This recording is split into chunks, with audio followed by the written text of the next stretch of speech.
Hey there, Dave here, and before we get to today's episode about Pony Island, we have announcements per usual. Number one, I am on a two-part deep dive series on Pixel Project Radio about 1000 Times Resist. At the time of recording this, part one is out, and I'll link it down in the show notes so you can go find it. It is a really deep look at the story and themes in 1000 Times Resist. It's a really good conversation, highly recommended. Also, we have a poll going on Patreon. If you're listening on release day, the September poll will be going right now. And Pony Island is on the show because it won a poll. So what game is going to win this one? If you join up on Patreon, you'll be able to participate in that poll. And that leaves me to say thank you to the people who help support the show over on Patreon. People like Chris Nelson, the Top 3 Podcast crew, Chris Copleen, Eric Guess, Rick Firestone, Nick Vicori, Jill, Jeff, formerly Jerf, Kieran, Soccer, ZNA, Cupcake, Kyle, Christian S., Matt, aka Stormageddon, JD, Doug Leaf, Jason Emery, Brian Skirsha, Randall, Jake Martin, Jenny E., Kurt Mattis, and many more. Your support is much appreciated. Everyone else, if you'd like to be like them, can go to patreon.com/realdavejackson. And with that being said, let's pony.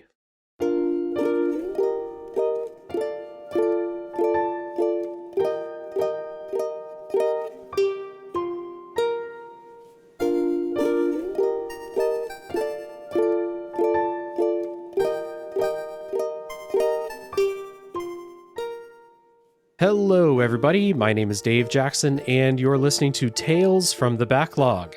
This is a video game deep dive review podcast where each week I'm joined by a guest to bring a game out of the backlog, play it, and discuss. My guest today is a friend of the show, one of the hosts of 1 Hour, 1 Decision, 1H1D, and Pony Enthusiast. Welcome back, Chris. Hello, Dave. How are you doing, man? I'm excited to talk about this game and excited to come back as well. So yeah, of course. Yeah, for longtime listeners, Chris was a guest on the episode about the Forgotten City. That's the name of that game, yes, right? Yep. The Forgotten City. I want to say the Forbidden City. The Forgotten City. It's a really good game, despite me flubbing the title. But Chris was the guest on that episode. That's a fun story and stuff. So maybe go check that episode out. But it's great to have you back, man. Yeah, man. Thanks for having me on. And thanks for bringing this game in front of me, because I was really surprised. I'm excited to talk about it. Yeah, absolutely. So we do have quite a special game for everybody today. It is Pony Island, and Pony Island is an arcade adventure game developed and published by Daniel Mullins Games for PC in 2016. And if this is your first time listening to the show, first of all, thank you for stopping by. I appreciate you clicking on a new podcast. Here's how spoilers work for today's episode. Pony Island is a special game that is going to stretch and challenge the spoiler policy on the podcast. But as always, we will go no story spoilers for a while. So if you have not played Pony Island, we're going to talk about the game. We're going to talk about what it's like to play the game. We'll set up the story, things like that. This is one of those games that people say, like, the less you know about it, the better. And I don't necessarily agree with that in most cases. I think it's fine to talk about what the gameplay is like in Pony Island, because you are playing a game. But it's a short game, and it is a game that is full of surprises, we'll say. So it may not be the worst one to go play it. You can buy it for 99 cents and then, it takes a couple hours and then come back and listen. Otherwise, don't worry, we're not going to spoil the big stuff that happens until the spoiler section. And you can check down in the show notes for a timestamp for when the spoilers will start for Pony Island. So what is Pony Island? We have elevator pitches here. I say Pony Island is an experimental game within a game that kind of put Daniel Mullins on the map. Chris, what would you say? Yeah. If you like the Chrome Dino jumping game and you like fourth wall breaking and puzzle games, this might be the game for you. Yeah, that's true. I do love the Chrome Dino game. That's a favorite of mine. It's a great time sink for sure. Saved me when the internet goes down. Saved me when I was an elementary school teacher and just needed to kill 10 minutes. We just have a little contest with the kids to see who could get the high score on the Chrome dinosaur game. Yeah, I mean, I guess if they've got Chromebooks and stuff too, why not, right? Yeah. So Pony Island, I played on PC. To my knowledge, it's still only available on PC. 2.5 hours to beat. I played it entirely on Twitch. And if I remember, I will put the video of that stream on my YouTube channel. It was a fun game. I think people enjoyed going along for the ride on that stream. How about you, Chris? I clearly took almost double your time. I took 4 hours to complete this game. I don't know where I took that long for, but I think at one point I was trying to get all the tickets, and I guess we'll talk about that a little bit later.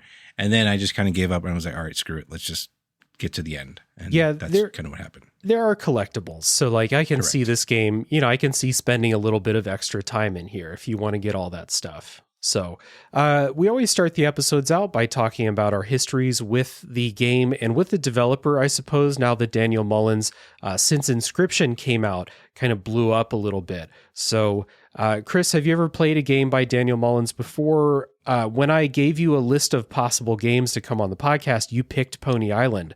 So what was it that made you want to play this? It just looked really weird. And also I've never played a Daniel Mullins game before, and it was fairly cheap. And I was like, cool. I'm good with cheap games that potentially are really good. Mm-hmm. I heard good things about Inscription, and you gave me those choices like you said, and I was like, done. Pony Island, let's do it and see where it at. Because this is kind of his like beginning of where he kind of took off, and I was like really excited to try that out. So let's do it. Only has so Daniel Mullins has a bunch of games on itch, but only 3 games on Steam, and this is the first one on Steam. So it's not the first game he's ever made, of course, but it is the first like big release like this. Mm-hmm. For me personally, this is my first time playing this game. I managed to avoid all spoilers aside from the fact that this is one of those games that people get really cagey about. If you you're like, oh, Pony Island. They're like, well, did you play it? Okay, you didn't play it. Can't say anything. It's one of those games, right? Right. So I knew that. But my introduction to Daniel Mullins was Inscription, which I love. Former episode on the podcast about Inscription. Quite a long episode with John from Gaming in the Wild. Good conversation, though. So another one you can go check out in the back catalog.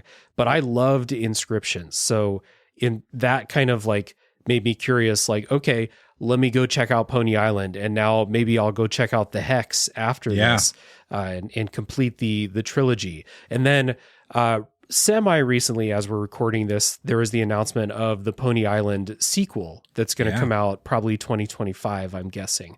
So what better time than now to try Pony Island?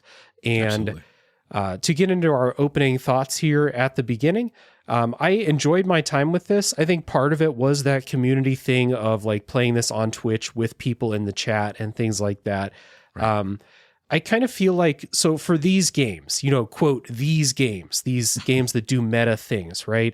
Like Doki Doki Literature Club and Undertale and One Shot and Inscription, games that are like this. I kind of feel like the first one you play is always going to hit the hardest. Like, I don't think a game like this that does the same kind of trick will ever hit as hard as the first one, which for me was Doki Doki Literature Club. That kind of like blew my head because I was like, oh, games can do this shit? Okay. But then like, as you play more and more of these, you're like, oh, okay, it's this again. This is the 6th game I've played that does these things. So like that impact, and I believe Pony Island came out before all of the games that I just mentioned. Maybe, I think, or like very similar time frames. So without that like shock value, I think this game lost a tiny bit. But I do think that it was an entertaining ride. The gameplay is super simple, but I did enjoy it. And kind of the thing that like made that up, like, so I didn't have the surprise factor, but the thing that made it up is I think this game is really funny, and I didn't know that this was going to be a funny game. So that was a nice surprise. Yeah. And for me, like same thing. I had no idea what to expect with this game. Yeah. I knew it was going to be weird. I didn't realize it was going to do a lot of the fourth wall breaking. And it's funny because you talk about like how Inscription kind of watered this down a little bit for yourself. Kind of. Like for me, like the last time I've kind of had this like fourth wall breaking really was like Metal Gear Solid 2. Like, oh yeah. and that's where like that and the thing is I did play Doki Doki for a little bit. I didn't get to the part where it started to do all the weird stuff. So I can't use that as an example, but yeah, like, and that in that way I was like super like happy about it because I like when games try to mess with you. And like, I feel like there needs to be more games that do that, but like maybe in subtle ways and stuff that they can figure out how to mess with the player. Like this seems like it would fit perfectly like in a horror game or something like that. Yeah. But I guess in a way there is some horror elements to it, but that was the thing. Like I was just like also blown away by just the game design in general because it's so simple, but it just layers itself on top of each other that you're like, you feel like, okay, I'm making progress and I'm like understanding the mechanics as I'm going through it. And I was like, this is cool. Like it's very simple, like you said, but it is also like just satisfying in that way too. Nice. Yeah. One question for you before we move into the next section. On 1H1D, you do the will you keep playing after 1 hour question. Yeah. So would you have kept playing after the first hour? Oh, 100%. Yeah, nice. Yeah, okay, well, there we go. Would have. I mean, I played this on one stream too. Yeah. So like just like you, but clearly a lot longer than you did. But yeah, like I was really in it to do just see what happens at the end of it. So exactly. Yeah. All right. Well, we're going to put a pin in that. We're going to listen to a bit of music from Pony Island, and when we come back, we are going to give a very brief story setup, but we'll talk about some of the other things that are going on in Pony Island.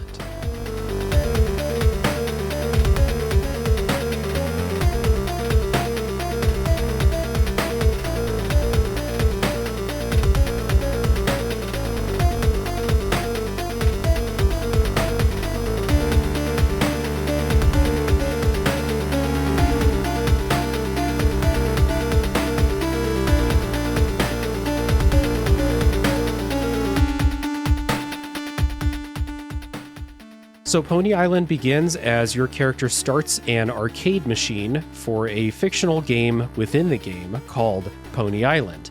So this game is called Pony Island, and inside Pony Island, you're playing a game called Pony Island.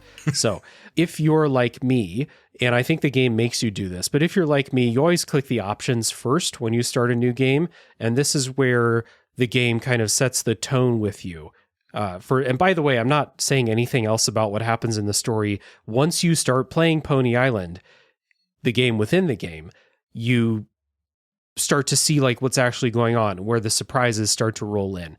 But I think that this options menu at the beginning really sets the tone for the jokes, the kind of meta elements to the game.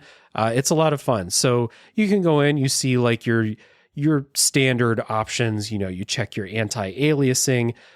There's an option for advanced RNG. There's an option for a free ticket. And if you click it, you get an arcade ticket out of the machine. And those are your collectibles in the game. And then there's a bunch of other weird options like, do you want to turn on or off the cheerful facade? Do you want to turn on or off pony physics? And there's one that's just a picture of a snowman, and you can click or unclick that. Yeah. But what you actually need to do is you need to click the option in the options menu that says Fix Start Menu, and then that will allow you to start the game from the beginning. So when you start that, you get a quick tutorial for how the puzzles work. They're kind of like this coding, logic-based puzzles. You get a tutorial for that.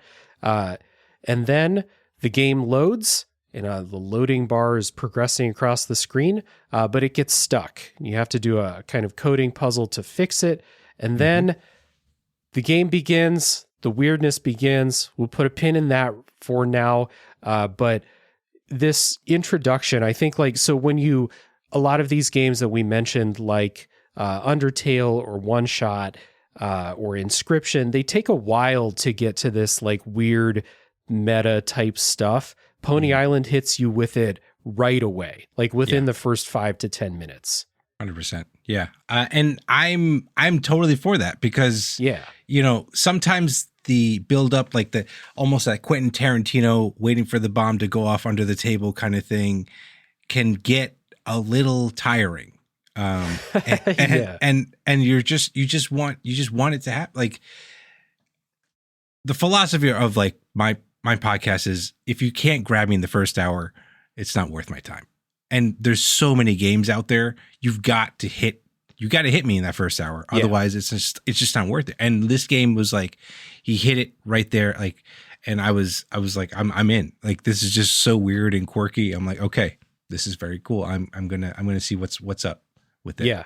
Yeah. And you can see like right from the beginning, you get a sense of this game's sense of humor, which I think again is really funny. And again, I always compliment games that are funny because I think it's really hard to make funny games. Like, it's really easy for games to come off as try-hardy, like fucking like Borderlands or something like that. Yes. Which Borderlands is one of the least funny things I think I've ever seen because it's trying so hard to be funny. And this one's it's got a nice kind of relaxed, very, again, meta, but cool sense of humor. And I enjoyed that. And it persists through the entire game with characters that you meet, places that you go, and then like the types of jokes that this game makes.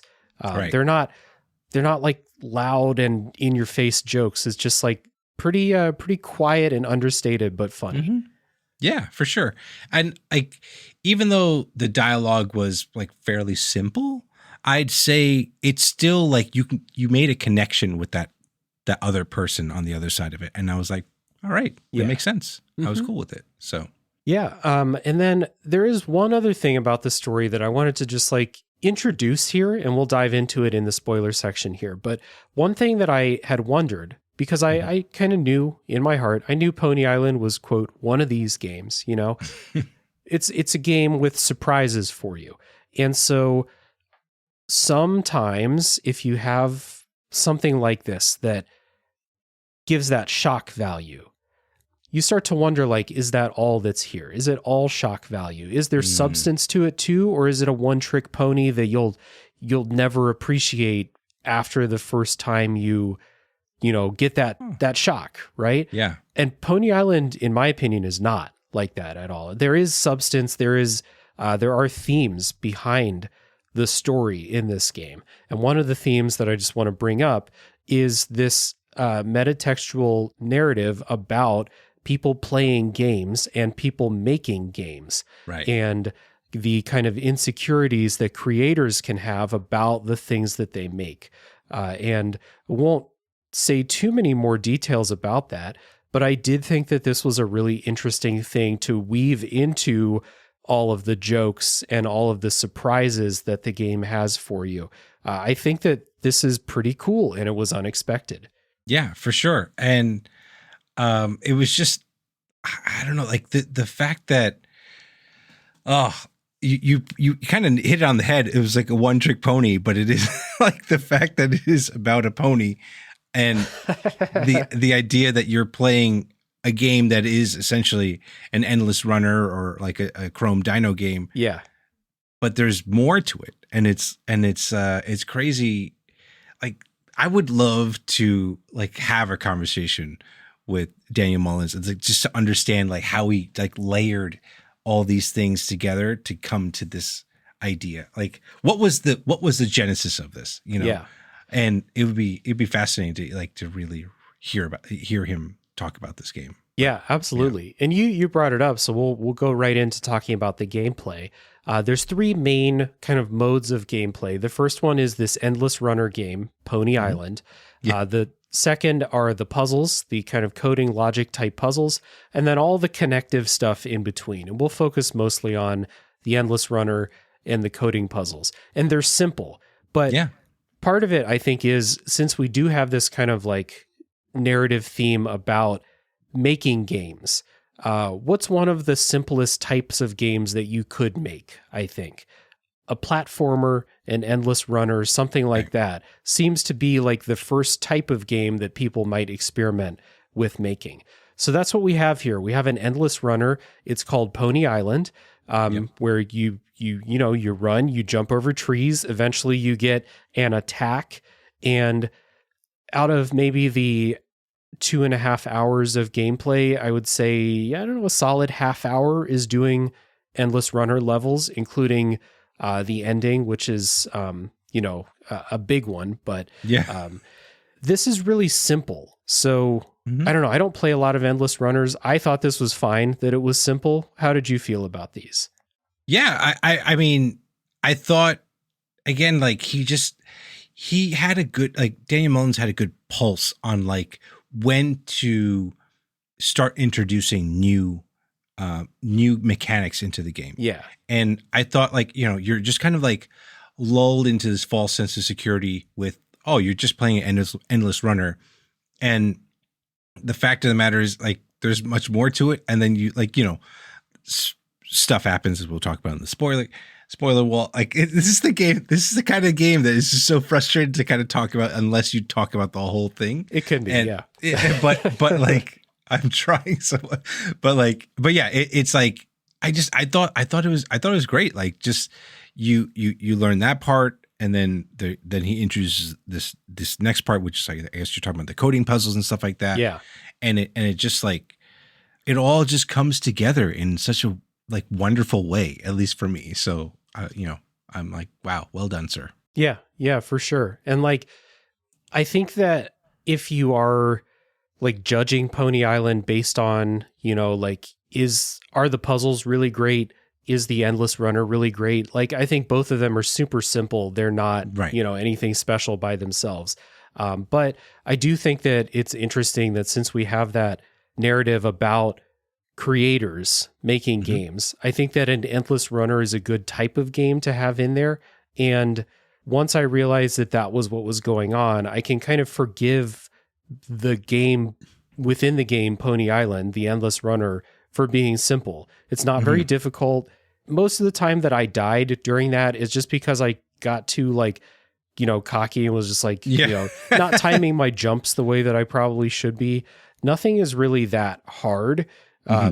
Like there's some enemies that come in, you might die before you figure out like what their gimmick is, stuff like that. But it's really just like this and the coding puzzles almost like shift the pace up and like never let you do the same thing for too long. Exactly. Yeah.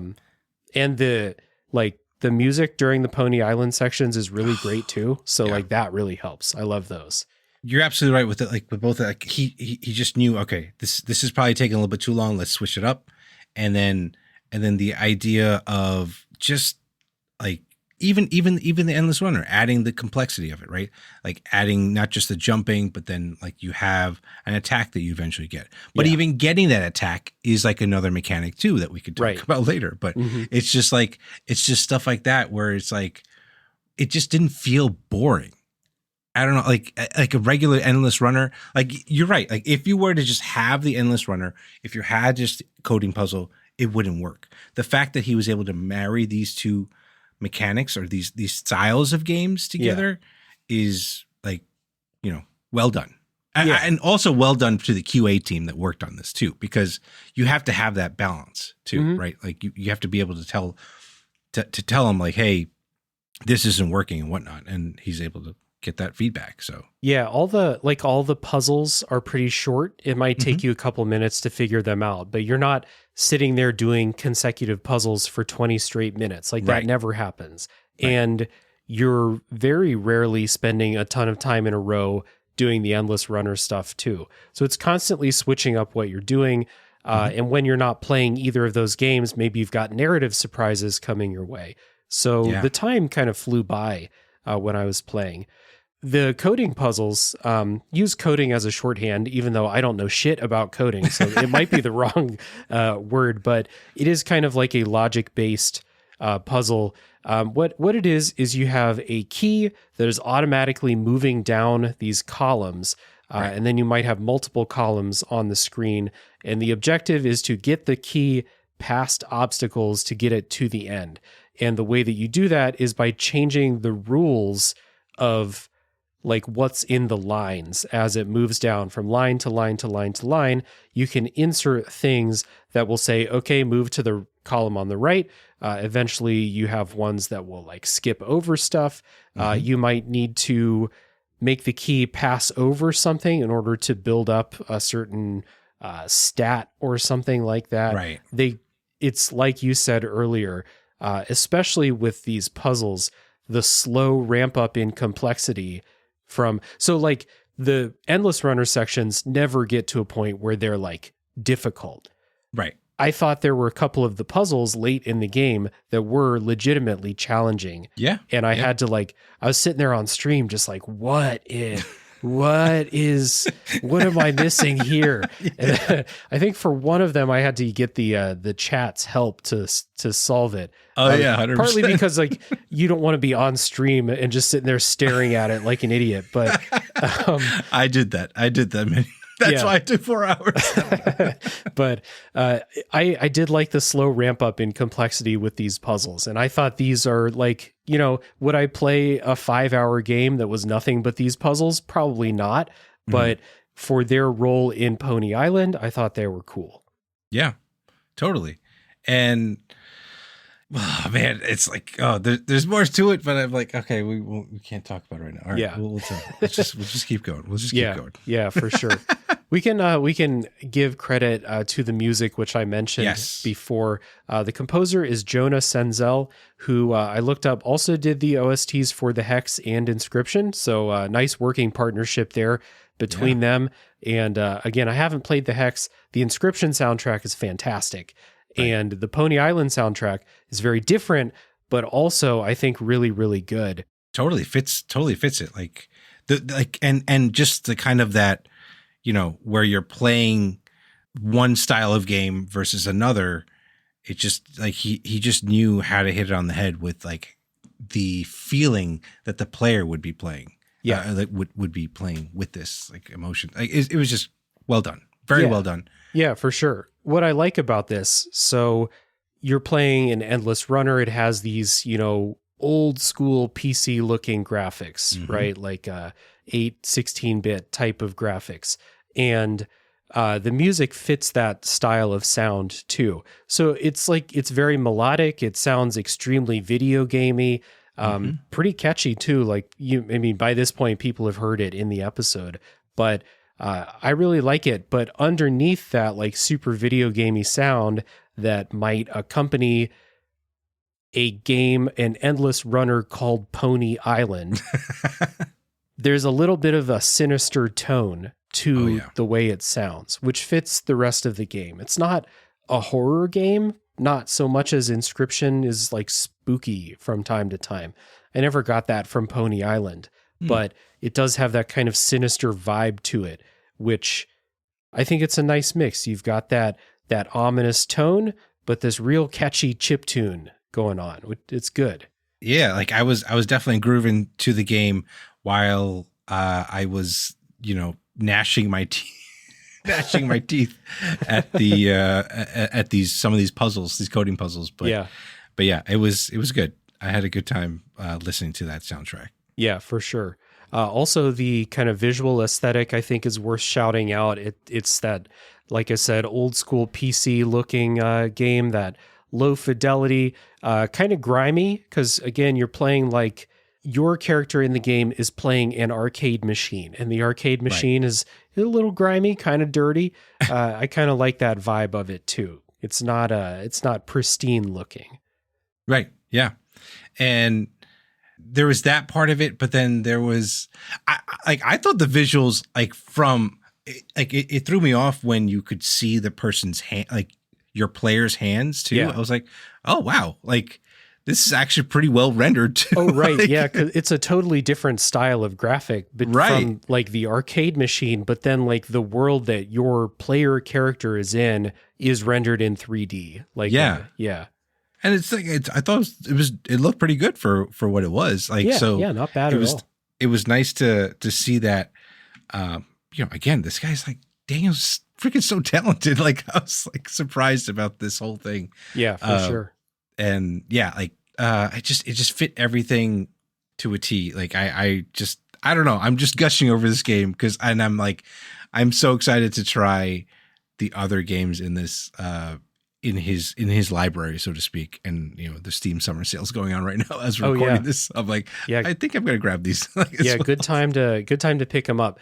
I know that the Hex is real cheap, and Inscription by this point should be fairly cheap when it's on sale. And I haven't played the Hex, but Inscription's totally worth a play.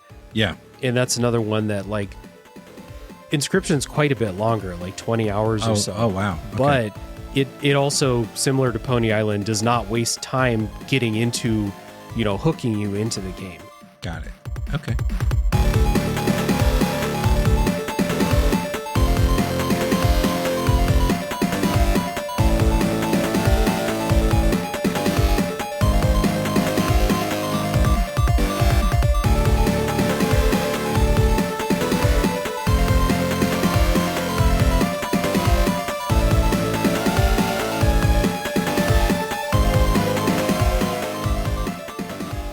So I think we've talked about the stuff there is to talk about without getting into too many spoilers. And, I feel like we've hit the stuff. If we keep talking, we're going to start talking about things that we maybe shouldn't yet. So It's time to maybe the earliest in the history of the podcast.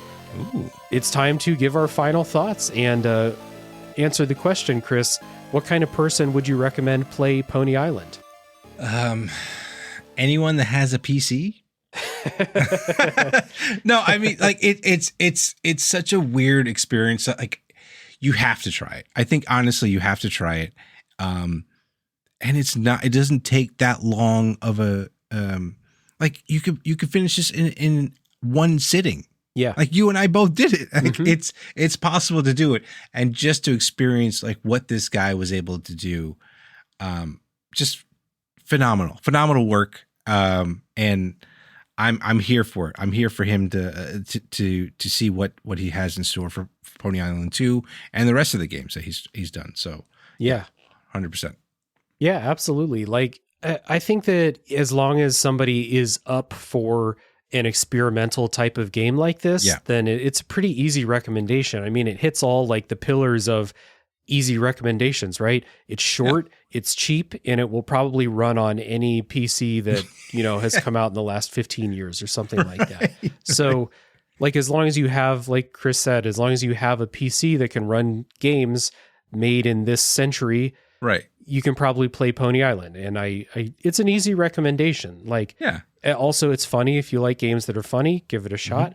I guess like if you want to really be challenged by gameplay all the time, then Pony Island will probably not do it for you. But I think that, again, people who are coming back to this podcast, people who really love all different kinds of video games, if you loved Inscription and you didn't, like me, and you didn't play the earlier games, it's interesting to like start later in someone's career and then go back to see like, you can play Pony Island and see the seeds of things that went into Inscription later on.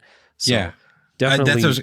I was curious. So like, if you saw that, like you could see like he took some certain game mechanics, game elements, or trickery that he did here, and he brought it over to Inscription and stuff like that. So I was kind of curious I was going to ask you that, but I guess it's clearly he did. Yeah, there's definitely a through line with some of that from Pony Island to Inscription. The like game, Inscription's a card game, a deck builder, and the deck builder is legitimately very, very good. So like, the game within the game is much better in Inscription than Pony Island, the Endless Runner. Right. But Inscription's also a much longer game. So it needs that to sustain it for a much longer time. So it is worth playing Pony Island if you started with Inscription and you just want to see like, hey, where did these ideas start? Yeah. So, for sure. So we are making quick progress through this episode, but it's time for housekeeping before spoilers. So we always start the housekeeping section by having the guest talk about the things that they do. So Chris, tell everybody about 1 Hour, One Decision and what you and Tom are doing over there. Yeah, well, thanks for this opportunity again, Dave. And what Tom and I do is we are a weekly podcast where we will play a random game on Xbox Game Pass, and we'll play for an hour and decide if it is worth our time to continue playing past that hour. We are at this point in time just over 180 episodes. Mm-hmm. So we've burned through quite a bit of that Game Pass library. 180 hours of gameplay. Yeah. 180 hours of gameplay. And we've also, but the thing is, Xbox keeps releasing new games and new content. So we're just churning through that library, and I'm here for it. So we've been doing it now for quite some time, and it's been you can check out all our podcast episodes on any major podcasting platform. We have our YouTube videos out on the Quit the Build channel as well, and we've just been chugging along, and we play our games on stream on live. We play them live. We don't have a schedule. We just pop up randomly, just like we pop up randomly with games. And we play our game for an hour. So if you guys are ever around, twitch.tv/1h1d, check it all out. So nice.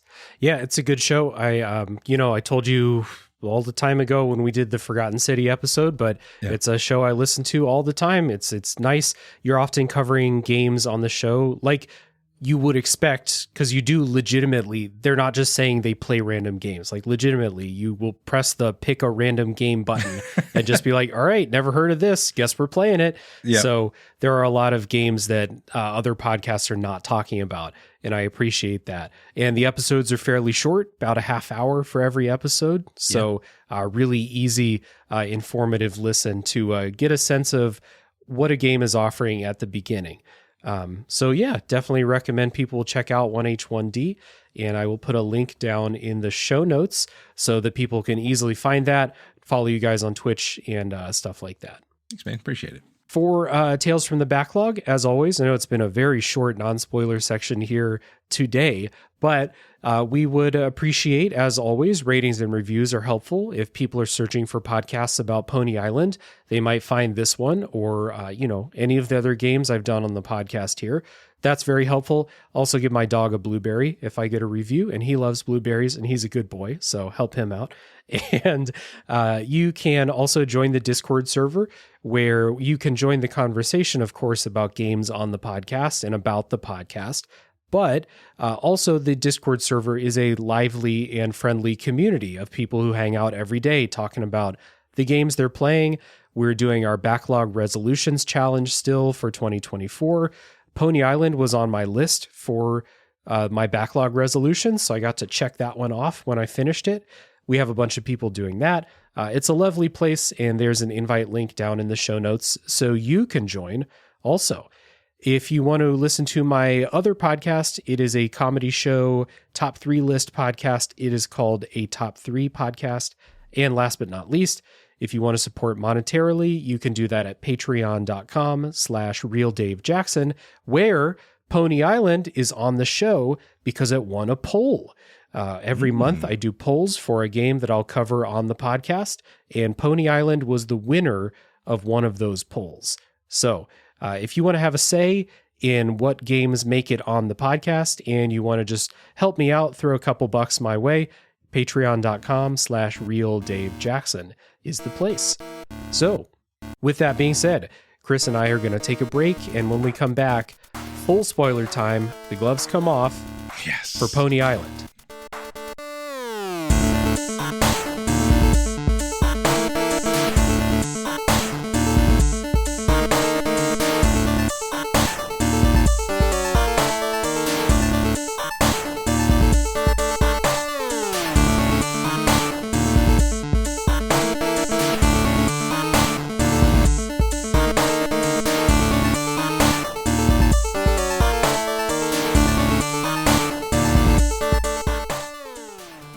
Okay, we're back and it's full spoiler time for Pony Island. And as always, we're not going to do a chronological walk through playing Pony Island. So late game spoilers will come up soon. So again, if you do not want to be spoiled on anything that we haven't already said, please leave, go play Pony Island if it sounds cool, and come back. That's the beauty of podcasts. So what you find out in Pony Island eventually is that the meta elements, and it begins when you are first playing the game. After you fix that broken loading bar at the very beginning, you get a message that pops up that says, you just had to fix it. It says like, everything was fine. I tested it. It's okay, but you just had to fix it. And you find out later that that is Satan speaking to you. It is Lucifer himself is speaking to you. And the whole plot is that Lucifer, Satan, is using the game to capture souls. This is, I guess, Satan's latest ploys to capture the souls of the living is via this video game. So what did you think of this revelation? Because this is the quote plot of Pony Island. Right. I didn't know that Mullins was going to go this route. No, neither did I. I was like, wait, what? Satan's making games? Yeah. I was like, okay. And then I was like, okay, let's see what Satan's all about here. And clearly he's not a very good game designer. Right. But at the same time he is, like, I don't know. It's weird to like, because is Satan's game good? Or is Daniel Mullins' game good? Right. You start to get into that. Right.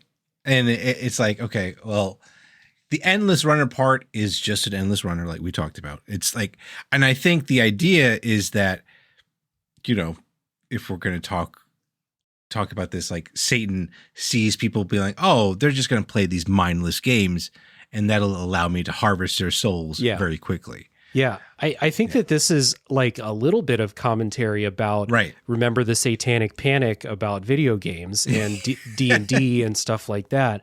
I think this is a little bit of commentary about that. Be like, guess what? Satan is trying to steal souls, but it's not because of satanic content in games. Satan is literally making video games trying to steal souls. There's a nice little nod to that ridiculousness from, a time long ago now.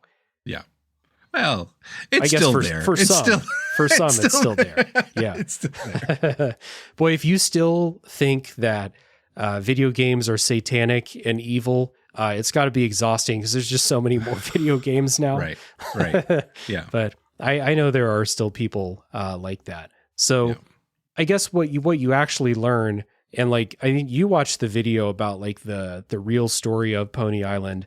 Yeah. So you can confirm this is part of like the secret ending that you get. If you get all the tickets, you find out like who your character really is or something like that. Like your character is like from the 12th century. Yeah. And you've been trapped in the game the whole time or something. Essentially it's really weird. And there's like more if anyone has 2 hours of their time to watch this video, I would say give it a shot, because it was this person meticulously broke down the whole story of it. And yes, your character is this 12th century person kind of trapped in purgatory playing this game, and you're trying to figure a way to get out. And the thing that blew my mind though was what they said in this video, that essentially the person that helps you and the person and Lucifer are the same person. Yeah, I've heard that theory too. Yeah. And I was like, wait, what? And they went through this whole thing showing how they are the same person. And it's like, and it was crazy. They went through the whole thing about like biblical, like Lucifer was the fallen angel and all this other stuff. So he's just trying to like make his way back to heaven. I was like, what is going on? Like, this is what Daniel Mullins was talking about. Like this whole thing. It was crazy. Like how it went there. And And yeah, so I was like, okay, this was very intriguing and maybe a little bit tinfoil hatty, but I was like, this is cool. This is like, if this is what he was talking about. Yeah. Cool. I do definitely think that, like, because I've heard from other sources the idea that the hopeless soul and Satan are the same. And it's basically like, I don't know, Satan trying to like end this whole thing. Like Satan's tired of making games, or Satan's tired of being evil, or something like, or both. Right. I don't know. Right. I didn't get that myself, but I've definitely heard it. What was interesting to me about this, and they say this in the game, is that so Satan's using the game Pony Island to capture souls, but it's not working really well. Like Satan's not very good at this, not good at capturing souls through the game, and not good at making the game. So I thought that was really interesting. There was two kind of jokes about this, about like Satan's plan to capture souls, and they both come in kind of like a mobile gamey, microtransaction-y type of joke, where like you beat a couple levels of Pony Island, and then you get to the game over screen that says like, experience the rest of Pony Island. Please insert your soul to continue. Yeah. Then there's another one, because Pony Island starts with like that black and white, very, very simple thing. And then you come back and you play the upgraded version that's like really bright and colorful. And at the end of that one, it says, place your head against the screen to release your soul, or continue in peasant mode. Like Satan's getting frustrated with people not releasing their souls to keep playing this game. Right. Like people in the arcade see that screen, like, insert your soul to continue. You're like, no, I'll go play skee ball or something. Right. Like, I'm good. I'm good. So crazy. Like that Satan thought that a mobile game or this little arcade game was going to give him enough souls. Apparently there was enough though. Because there was a lot of souls in there, but like, the thing that I didn't understand really was like, so if your character's from the 12th century, like how are you here? How are people from centuries past stuck inside a video game? Did like Satan take all the souls that he's collected throughout all of time, and now they're held in the video game? Like it's like stolen soul storage or something like that. Because technically he doesn't have his soul yet, right? Not your soul, I think. Right. Not the player character. So like purgatory is like just like a DMZ. Yeah. Like you're not in heaven, you're not in hell. So he's just trying to get your soul at this point. So okay. So right. But like at the same time, that also means that like God is like allowing Satan to be like, you know, yeah, you want to mess with these guys? Go ahead. This is your place to do it. Ooh, we got to get into like some theology on the podcast here. I mean, the game does, right? Yeah, the game does for sure. And it's like it's interesting. Like even the whole, once you break the game, right, and you're in that whole area of the computer, like, you know, the desktop, so to speak. That was another game, right? It was another game that you had to play, and you're like that whole, like the fact that you can have a conversation with the hopeless soul, and then Lucifer pops up as another chat, and you know you put your name in, and they like all that stuff. I mean, it's simple. It's just a text-based game, but it's like, it was just satisfying, like, to just kind of go through that conversation. I thought it was really funny. So like, this is before you know that it's Satan, right? Right. When you first chat with Hopeless Soul, because the game forces you to crash the Pony Island game. Yeah.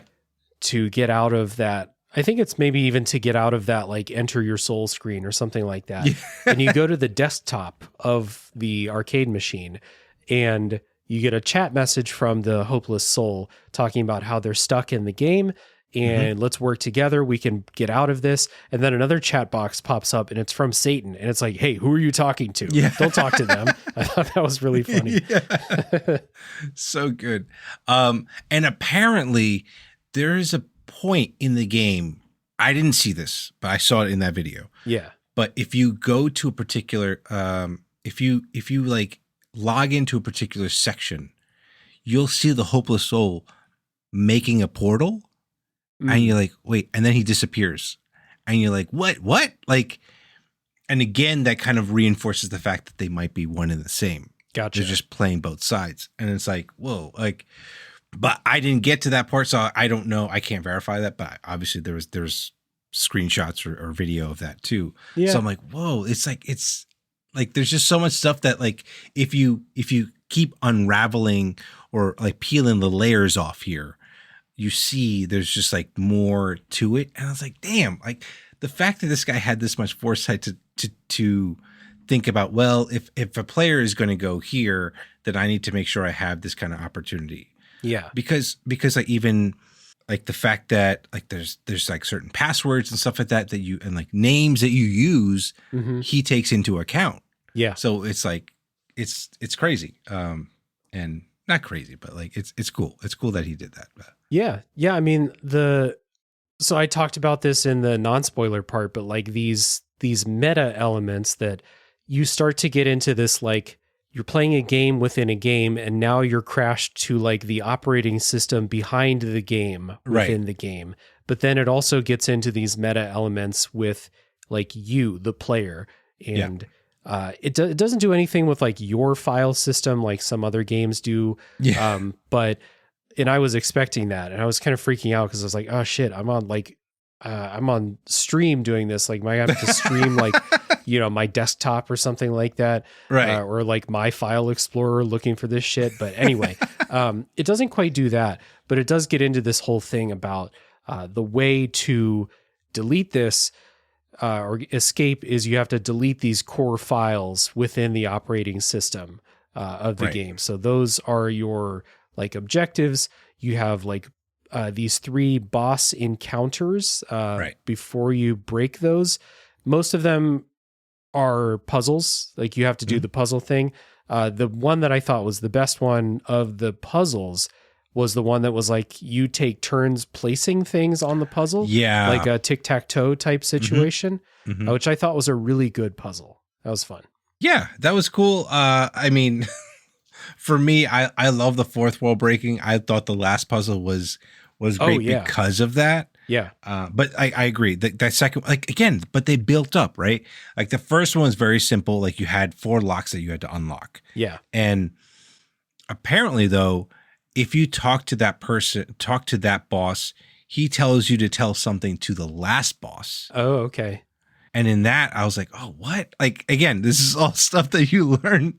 Yeah. You learn in that video, but I was like, oh, that's crazy. Like, and I don't think that gives you like a fail-safe, but just like a different conversation happens with that. Right.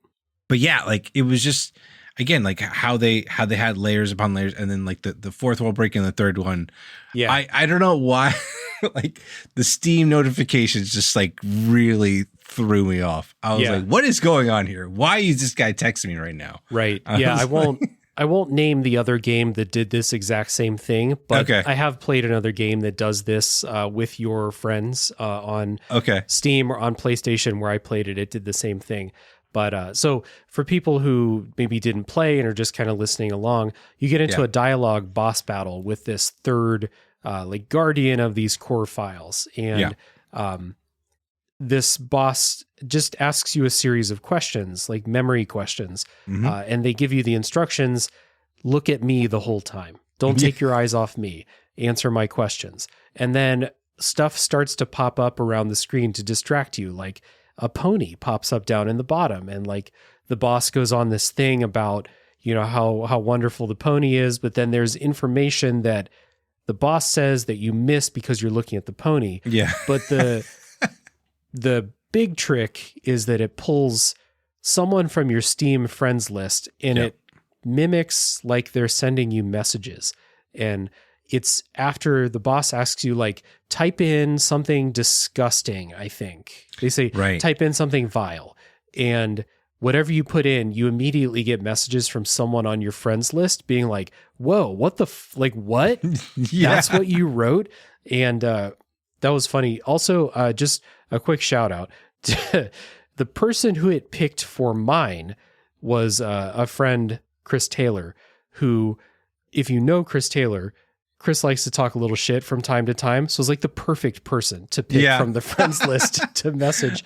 But you get that panic. Like, did it actually send what I wrote to people on my friends list? Like, but just a trick. But while you're looking at the messages, the key information, the puzzle solution, the boss is telling you that, but you're not looking at it because you're looking at these messages. I thought that was kind of fun. Yeah. Yeah, for sure. Like, I mean, and the thing, again, like I was on stream playing this game.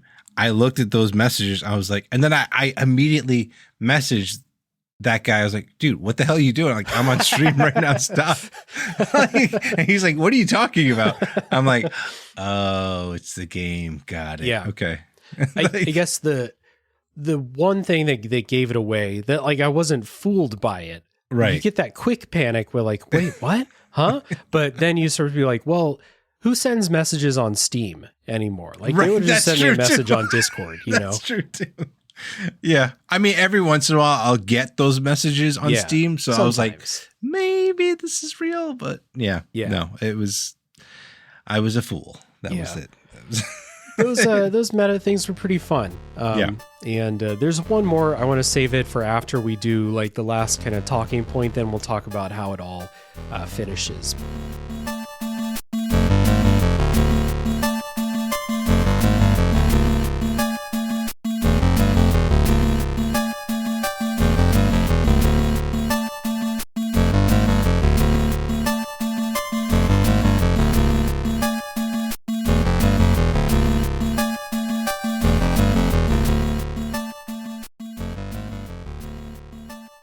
The other thing that I wanted to talk about is, so like, again, Satan's using this game to capture souls, but we do have this commentary about the creative process and creators, how they feel about the things that they make, game development and feedback, and all the insecurities and things along the process. Yeah. So this is the thing that I was not expecting. I guess two things. I was not expecting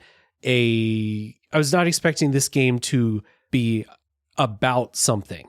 Right. And I did not expect the humor also, but that's, I just didn't know. So I thought this was really cool. And like the characterization of Satan as the game developer, but either not a very good game developer or a novice game developer or both, and insecure about his creative work. I thought that this was really, really interesting, and there's a lot to this. Yeah, I mean, Lucifer definitely has low self-esteem. I mean, look, the guy got kicked out of heaven, so he's already got low self-esteem from that, right? So, like, he's trying to prove that he's worthy, and the fact of the matter is, this game, he's gone through several iterations as you kind of go through it at the at probably like the 3/4 to maybe the end point of the game. Yeah, you play like the discarded like former versions of Pony Island. So Pony Island in the game is the 2D endless runner. Right. But there are the other versions of Pony Island, the discarded ones. There's a 3D one where it's the endless runner in 3D. And it's real bad, like compared to the 2D. But you can see one. your feet. That's important. That is important in a first person game. Yeah. There is a text adventure version of Pony Island where it's giving you endless runner scenarios, but in a text adventure, which I thought was really funny. It says like, okay, the fence comes to you. Do you jump? Do you shoot? Do you do nothing? And you're like, jump, and it's like, you jumped over the fence. Yeah. A fence is coming toward you. Do you jump? Do you shoot? I thought that was a good joke. Yeah. I think if you mistime it also, it's like you break your neck and you die. Yeah. Like that too. It's like, oh good Lord. Okay. I mean, there's that. I mean, even, I don't know if this was part of the boss fight, but there is that boss battle where you're, trying to take out the demon that is kind of, I guess, walking backwards as in the endless runner. I don't know if that was part of a boss battle, but that was, again, like he knew when to throw a little curveball and change things up a bit. Oh yeah. Yeah, that was I think that was in the adventure mode of Okay. Pony Island, where Yes. so like I thought this was cool. So it's like the player is catching up to the things that the developer has made. Like think of like an early access game or something. Yeah. And like yeah. the developers like scrambling to get content out there for the player because they're moving too fast through the game. And so there's some like really hastily put together stuff. Like Satan basically says like, go take a break. Like I need time. And then so you go do something and then you come back and it's like just this really hastily made like adventure map. And then Satan's like, okay, it's time for the final boss. And the final boss is me. And like, you know, just clearly just scrambling for ideas. And I think that's the one where you do the endless runner boss fight against the demon. And it's just like it's really simple. Like it has like 2 attacks, like a high attack and a low attack. And that's it. Yeah. Because again, Satan doesn't have time or isn't good enough to make like a good thing. And this is why like these endless runner sections are really simple. Like, again, would I play the entire game Pony Island and think it's good? Probably not. But in the context of this, where you're dealing with like an insecure creator who's maybe not very good, who's scrambling to put together content for you, I thought this does the job. And it's like, absolutely, it's fun enough to play for 2 minutes at a time, you know? Yeah. I mean, in a way, it kind of gives you like, is Daniel Mullins, like, was he at the time when he's building this game very insecure about this? I'm sure most, right? I'm sure most people who make games are insecure no matter how good they are. Like they go through periods of that, I'm sure. And like, but like the fact that he knew, okay, this isn't good enough right now. I'm going to stop and just switch to a different mechanic. Yeah. And like, he was able to do that. And that was great. Like, and the fact that he had this adventure mode was like, it's just incredible. Like you're just going through this world almost in like a Super Mario it's like an overworld style. Overworld in that sense. And then eventually you kind of break off of that too, right? And then you kind of roam around. Yeah, you break off the track because you're on like a Super Mario World track that you just move from level to level. Yep. I like the joke in there about how you need to get the wings to jump over the gap. But it's like you need 100 experience points to level up and get the wings, but you get 1 XP for each time you beat the level. And I think you can just do it 100 times. You can, 100%. Yep, you can do it. You can do it if you really wanted to. If you really want to. But the game asks you, like, what you should do is like hack into the code and like cheat, basically. Yeah. And Satan gets mad at you for doing that. Yeah, I'm actually curious if he doesn't get mad if you just go through the 100.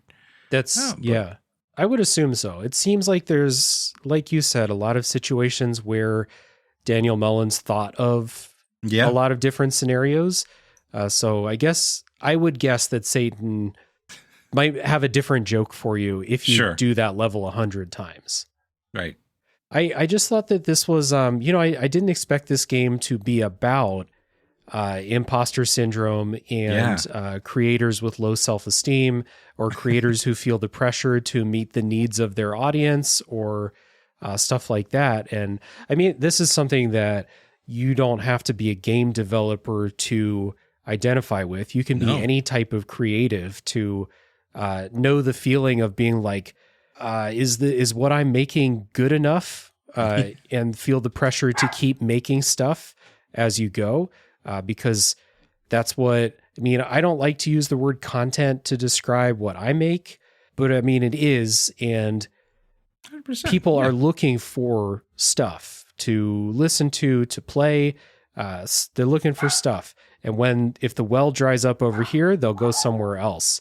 And I think that, like, especially for a game developer, like the pressure to put more in your stuff must be pretty great. That's why I like the idea to take the 2D game and expand it into adventure mode, where it's like every game has to be bigger, more content. but Satan can't keep up with it. I just thought it's neat. It was definitely well done on that commentary about just the pressure of, like, we see it every day. Like, we're playing different games where you have these live service games that are constantly having to churn out new levels, new content, because people are like burning through content in like days when they're expecting this stuff to last for maybe a couple of months to give themselves some time. So as we're talking, you reminded me of two things. As we're talking, the Final Fantasy 14 expansion Dawn Trail just came out like 2 days ago. And I've already seen people on Discord being like, yep, I'm done with it. Just no lifed it for like 40 straight hours, didn't sleep. And they're like, I'm done. God. And people at Square Enix have to be like, what? Like, what? You're already done? Come on. It took us like 2 years to build this. Exactly. Yeah. And then the same thing, kind of like another news story, really dating this episode, which is fine. But another news story about how Helldivers 2 has lost a bunch of players because they're not constantly putting out new stuff. And it doesn't matter how much you put out for your game.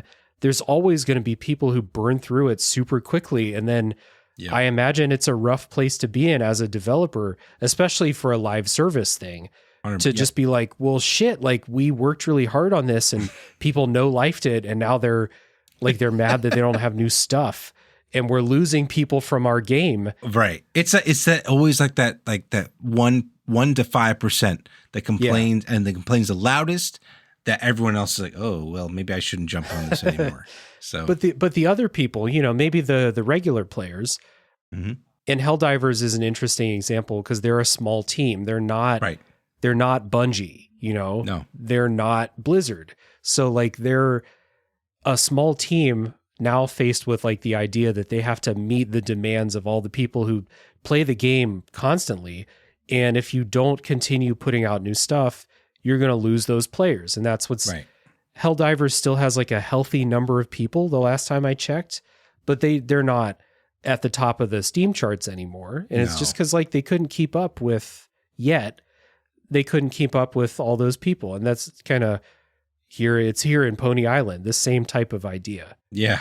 I mean, like, you could say the same thing with Pal World, right? Like, that was another game that had a lot of interest, and it fell off a little bit. I think I don't know, like, as of this recording, but like they definitely have added more content to it, but it's like, what can you do? Like, they are going to be in this constant cycle of like trying to make sure that their players are fed in this sense. Right. So, yeah. And there's a couple other things in Pony Island that kind of like map onto things that I imagine people who make games might stress about, or maybe they're not stressed, but they get annoyed by, like, how many times you hack the system and you cheat to give yourself upgrades.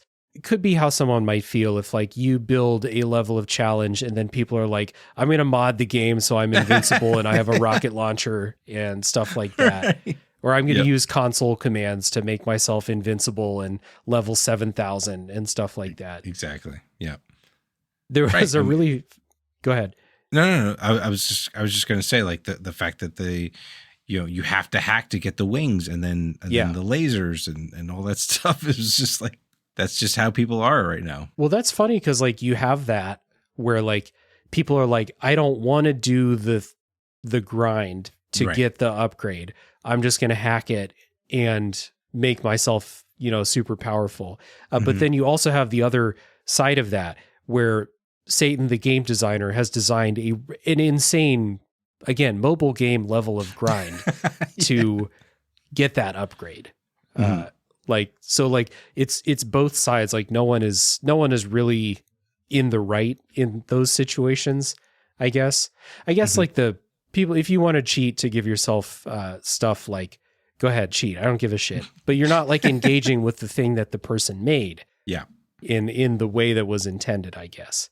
There's a real fun joke earlier. I just wanted to shout this out. I don't want to get through the whole podcast without shouting this out. Yeah. The first time that you play Pony Island, It's really easy. It's just like, the first level of an endless runner. You just jump over a couple of fences and that's it.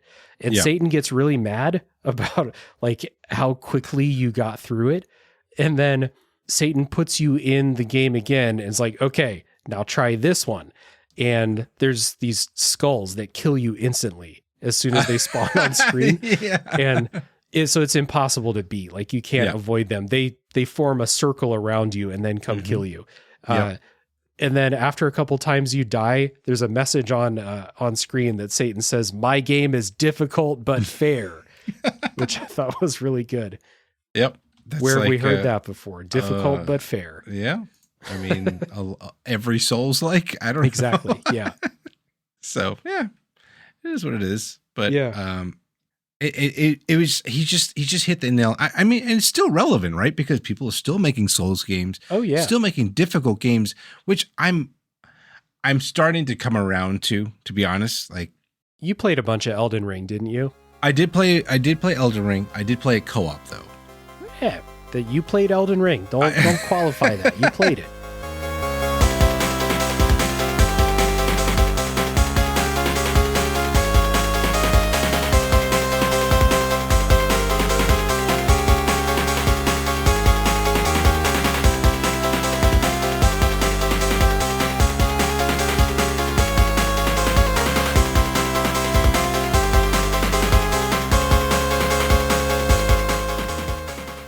So eventually you get to a point in Pony Island where you've deleted the core files and it's time to initiate like a system meltdown, basically, to break the game, release all the souls, and get out.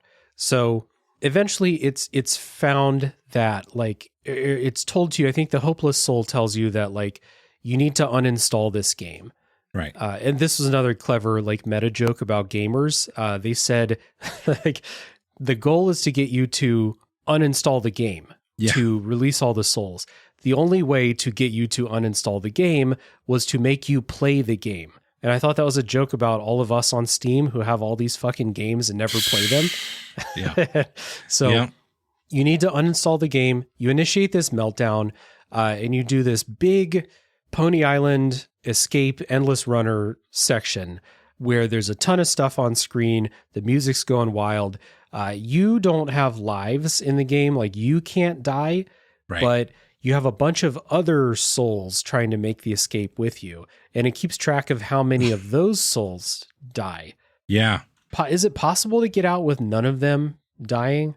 I don't think so. I mean, it's tough. Maybe I had like 50 of them die. You had only 50 die? Maybe, I don't know. Okay, that's impressive. If you only had 50. I think I was definitely in the low 500s. Oh shit. Okay, maybe I'm wrong.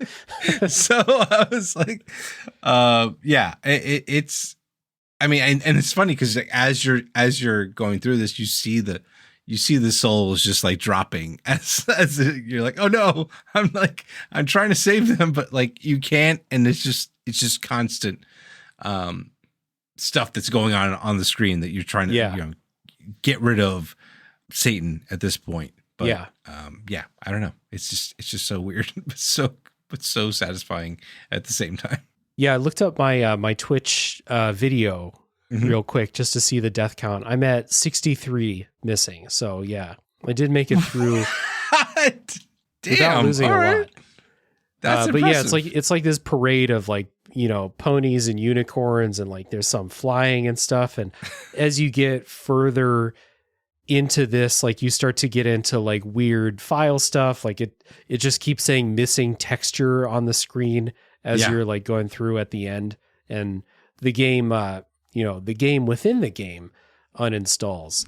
And then the Hopeless Soul talks to you after that, like the last kind of meta thing about it, and says that, okay, you are free, you, the character, or maybe you, the player. I don't know if it wants to make this connection between like the character or like me, Dave, playing the game. Like I'm free, like Satan's not stealing my soul. But then the Hopeless Soul says they will never be free until you uninstall the game, Pony Island. So Yeah. like you have to go into your Steam and uninstall the game. Which I did end up doing, but Yeah. it's like, I did it too. I don't know. The other thing I was thinking about too was how does this 12th to 14th century character know how to use A computer. arcade or a Yeah. computer, right? Like, does that mean that they've been playing this for so many times and then, they finally figured it out? I don't know. Like, I don't know. I mean, like, given an eternity, I guess someone from that time would be able to figure out how to play a video game, I guess. Yeah. Honestly, all right, so I didn't see this in my playthrough of the game because I didn't get all the tickets. I just heard about this on a podcast I listened to, and I was like, huh, that's weird. But then the more I thought about it, the more I think that has shock value to be like, you've been in the game for 1,000 years, but I don't actually think that that's like not additive to the story. Like, I thought it was fine. I guess that's fair. Yeah. To have the player character just be me, an avatar of me, playing a haunted arcade game, basically. I didn't really need the 12th century part about it. Yeah. It just brings up more questions than I needed about something like this. I think at one point, does your character change to like a knight? Not in what I played, not that I know of. And that's like, I was playing through it. I don't remember changing, but as I was watching that video, there was the character, especially in the adventure mode, turned into a knight. Okay. So there must be like a number of tickets or something that you have to do to unlock that. Like, I don't know if it's an ability, but something that happens. Yeah. That makes that happen. That makes that change. And I'm like, oh, interesting. But yeah, like what is the point of that? Like, why do I care? Because like at the end, at least the ending that I saw, you see the pony kind of jumping across a castle. Mm-hmm. And you're on the floor, essentially, I guess. Yeah, like your character fell down. Yeah. Right. Like storming the cat, and that's the other thing. It kind of goes through the whole thing about the history of the Crusades and stuff like that, where you might be a crusader during this time and trying to storm a castle of some sort, and then you died, and then this is how you became part of this whole Pony Island nonsense. And like, what is going on? Like, yeah, I don't know. Yeah, it doesn't make a whole lot of sense to me. Maybe if I watch that video, I'm sure it would make more sense to have somebody who's like actually put in the time, like try and lay that out. That's not really the point of this podcast, is to explain stuff like that. But we're in the spoiler wall, so that's why I was like, I wanted to bring it up. So it's all fair game, and like this is not me saying that there's nothing there, and what is there is not possibly cool or anything like that. Mm-hmm. I'm just saying, like, for me personally, the part where Hopeless Soul is talking to me, Dave, saying, hey, you need to uninstall this game. That's the only way I'll be free. That's the type of like meta connection that I think is just a little bit interesting. And I don't necessarily need the story about the 12th century crusader or something. It already had me. Yeah. Did you see the secret ending after collecting all the tickets? I did not. I forgot to watch that. Oh, okay. So like what ends up happening is you I think you still go through the whole sequence of the souls and stuff like that. But then the Hopeless Soul's like, oh, you completed everything in this game. And it's like, well, I guess you need one more final challenge, don't you? Oh, right. And then you fight the Hopeless Soul. Okay. And it becomes like almost like a bullet hell, but like in 3D or something like that. Right. Because there is a Pony Island section that's like a twin stick shooter, like bullet hell type thing. Right. Right. So yeah. And that's how it ends like that. And I'm like, okay, interesting. I did hear about that. I heard it was really difficult. So yeah. Yeah. I've heard that was challenging too. I did not get to that part. I did not collect all the tickets, but yeah, same. I was like, all right, well, let's see what this is all about. So thanks, YouTube. That's the beauty of it. You play the game, you get the experience that you get, and then if there's more and you don't necessarily want to do it yourself, we're lucky that we live at the time where you don't have to just like take someone's word for it. You can just go watch it. Right. So exactly. yeah. So, yeah. Cool. Well, that's Pony Island. And thank you, man, for coming on the show. And thank you for doing the hard work of holding back all the spoilers in the earlier part of the episode. It's been a fun conversation. Likewise, this was fun to finally try a Daniel Mullins game. Yeah. And super excited. And I am definitely going to take advantage of the Steam summer sale to purchase something. One of his other ones, and excited for Pony Island too. So yeah. Okay. So one more question for you. Yeah. What do you think is going to happen in Pony Island 2? Like, is it going to be the same type of meta story like this? Like more game within a game, more Satan trying to collect souls? Like, do you think the ship has sailed, or did you play this knowing that there's a sequel and think I did not. No, I did not. You didn't know there was a sequel. No. Okay. Now that you do know that, and thinking back on Pony Island, like, do you think that there's more with the way this game works, or do you think it's got to do something different? I feel like, again, I think just he knows how to design a game, that he's probably going to give you that false sense of security that it's going to be the same game, and then flip the script in some way. Yeah, you're probably right. Yeah. You know, like, I mean, again, you played Inscription, and you were expecting a certain game, and then he just flipped the script.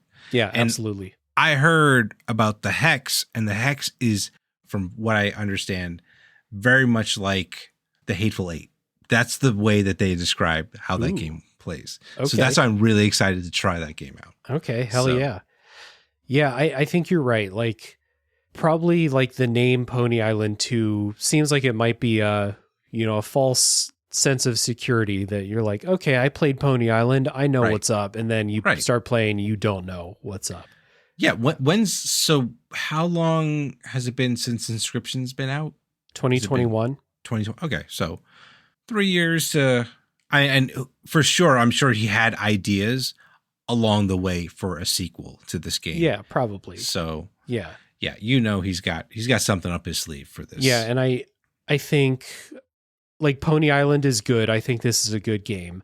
And I haven't played the Hex, but I have, I know some people who played it, they say it's cool. And then Inscription is awesome. So Daniel Mullins clearly very good at making video games. So at the very least, he gets the benefit of the doubt, even if you're like, what is Pony Island 2 even going to be? Just, trust he knows what he's doing. Yeah. Trust the process. Cool. Exactly. Trust the process. Yeah. So thanks again, man, for coming on. This has been awesome. Always good to chat with you. And I was happy to have a real weird one today to talk about. Yeah. It definitely was weird. Thank you, Daniel Mullins. Yeah. So thank you. Yeah. Thank you, Daniel Mullins. And thank you everybody for listening all the way to the end. Appreciate you very much. And as always, we'll put a link again down in the show notes so you can easily check out 1H1D, 1 Hour, 1 Decision, and listen to the podcast, follow them on Twitch, and check out the games they're playing. And as always, tune in next week for the next game to come out of the backlog.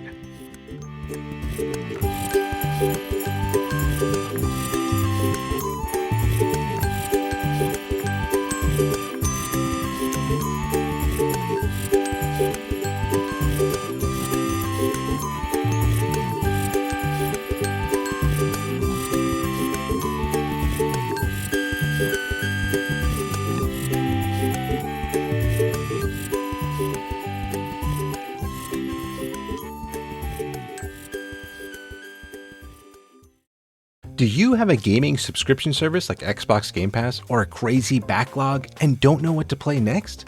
Well, 1H1D might be for you. Join me, Chris, and my college buddy Tom as we play a random game or a requested game for an hour and decide if it's worth playing past that hour. We go over the good, the bad, and maybe some little tidbits about the development you might not have known.